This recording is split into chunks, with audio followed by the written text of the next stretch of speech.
Madalas mag-away si Mama at Papa. Isang gabi, narinig ko si Papa na gusto na raw niya makipaghiwalay dahil hindi na raw sila masaya. Bukas raw ay aalis na siya, magpapadala na lang sa amin. Iyak nang iyak si Mama. Nalulungkot ako pero pakiramdam ko mas okay na maghiwalay sila kaysa nagsisigawan sila araw-araw. Pagkagising ko sa umaga ay wala na si Papa. Hindi ako nagtanong kung asan siya. Hindi na namin siya pinag-usapan sa bahay. Mukha namang okay si Mama at nakakapag-move on na. Laging nasa kusina at nagluluto. Nakangiti siya habang pakanta-kanta pa. Doon niya siguro binubuhos yung lungkot niya. Mas naging palakaibigan na din siya. Dinadalhan niya ng ulam ang mga kapitbahay minsan. Ilang buwan din ang lumipas, tinanong ko kung kailan dadalaw si Papa dahil namimiss ko na siya. Hindi umimik si Mama.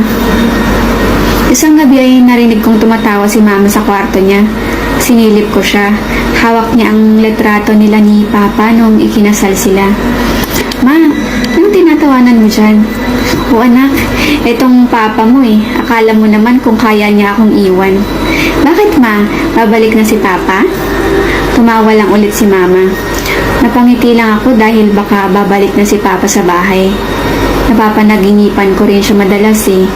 Sa panaginip ko, kasabay ko siyang kumakain tapos umiiyak siya. Baka namimiss na kami ni Papa. Kinabukasan pagkatapos ng klase ko ay sinundo ako ng lola. Sa kanila na raw ako titira. Ilang buwan na raw missing si Papa. Kinuha ng mga pulis si Mama. Nakita raw ang ibang parte ng katawan ni Papa sa garden namin pero di pa mahanap ang iba.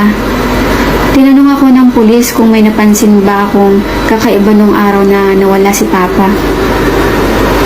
Isda at gulay ang madalas naming pagkain sa bahay dahil health conscious si Mama. Pero nang mawala si Papa, karne ang ulam namin ng ilang linggo.